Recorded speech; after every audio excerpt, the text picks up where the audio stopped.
You say to the layman in the street, MMA, what's that? They don't know. Cage fighting, oh, I understand. Or UFC, you know, the brand. No matter where you are, at some point, someone will tell you he's a cage fighter.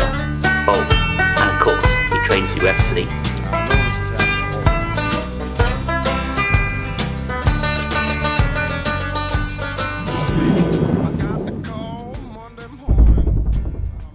I think like the very vision of what kind of the creators of Tapout created with that brand as being kind of counterculture. Do you know what I mean? I remember a friend of mine having a Tapout hoodie in about 2001 that he ordered from some niche American website. It was that niche that had the name of the website on the sleeve.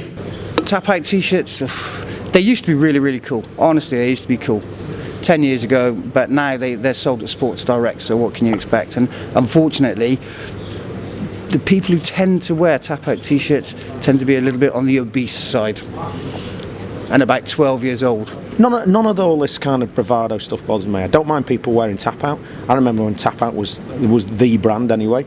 And do you know what? Tapout have done the right sensible thing, which is they've given the licence to wholesalers in the UK that can get their brand into shops cheaply, and people buy Tapout. Because me, I haven't really got a problem with it, because you know what, I flip it on its head and go after the people. Go, oh, look at him, he's got a Tapout t-shirt and he thinks he's a cage fighter. What does he?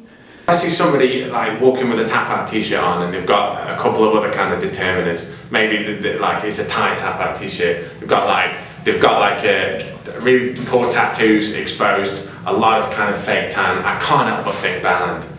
Fail. Just fail. Stop failing. You know, I mean, we spent like the best part of 10 years trying to sell the sport as MMA, trying to sell the sport as legit, and then, you know, I'm the world cage fighting champion. No, you're not.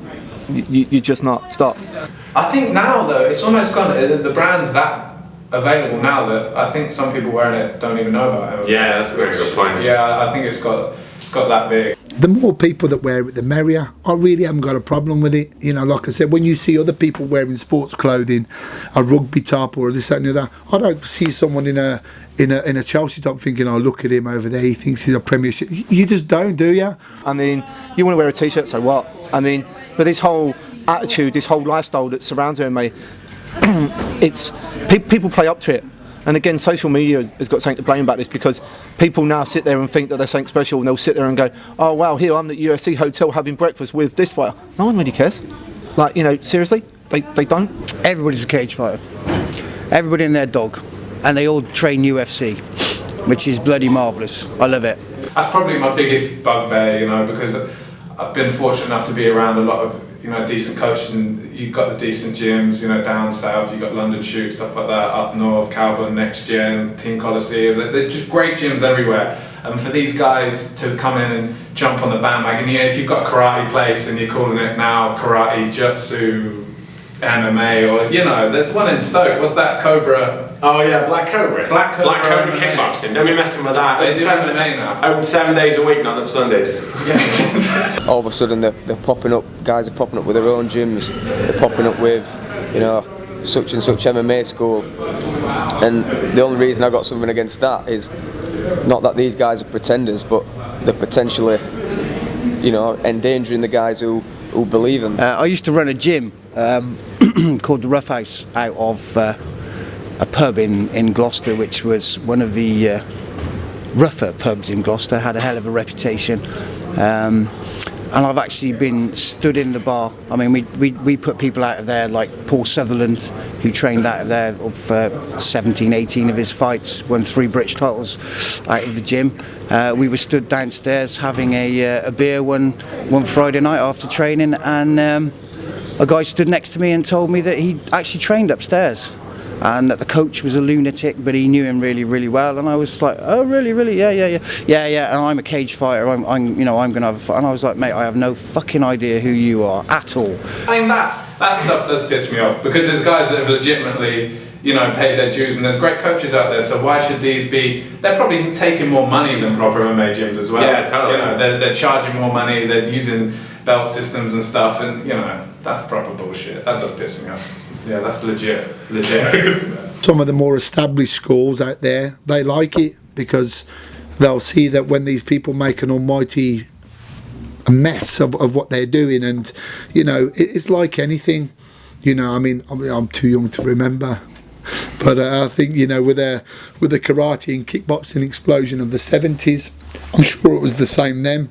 The coach actually said to me 2 minutes before the guys were due to go in the cage, just like, Jay, come over here a second. So I went over and he says, oh, is there any way you can teach my guys some of them locks and holds and stuff?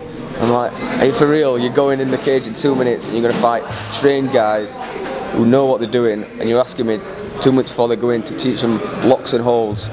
And I was just baffled by it. I think this is a self-policing sport. If you think that you can teach somebody to win a fight by basing it around Wing Chun Kung Fu and Aikido, good luck to you, because you're going to put a fighter in the cage and find out, guess what? That ain't going to win any fights.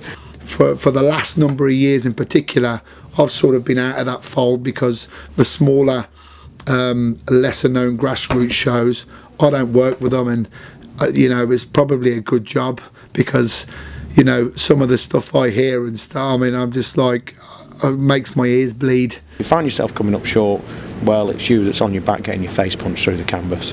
Not my problem at the end of the day. There's a reason why people train in Thai boxing, wrestling, BJJ, because, do you know what, after 20 odd years, they're the ones that work. So probably stick to a club that's doing that sort of stuff. I just hear crazy shit, you know, with this. I've heard of shows of the guy's been TKO'd and then he's jumping back into the ring like later on in the night. Then I've heard of like a St John's ambulance. I've heard of instances with no medical cover. That, you know, that stuff genuinely terrifies me, because, you know, and people, you know, people who should have no business being involved in a fight whatsoever, and I think people don't know exactly who I'm talking about. And it's just foul. It just annoys me, and it goes back to my Twitter rant. It just, no, stop, just please stop. Cage fighting, it's not a nice term, it's a horrible term, but again, I'm trying to tell you guys, from where we are now to where it was like 10 years ago, this is like dreamland, honestly. People forget that. People forget just how bad it was. You know, evolution is there for everything, and fingers crossed, you know, in another 10 years, things will be out, you know, another 3 or 4 or 5 steps ahead of where we were now. And we'll look back and go, what the hell is he talking about?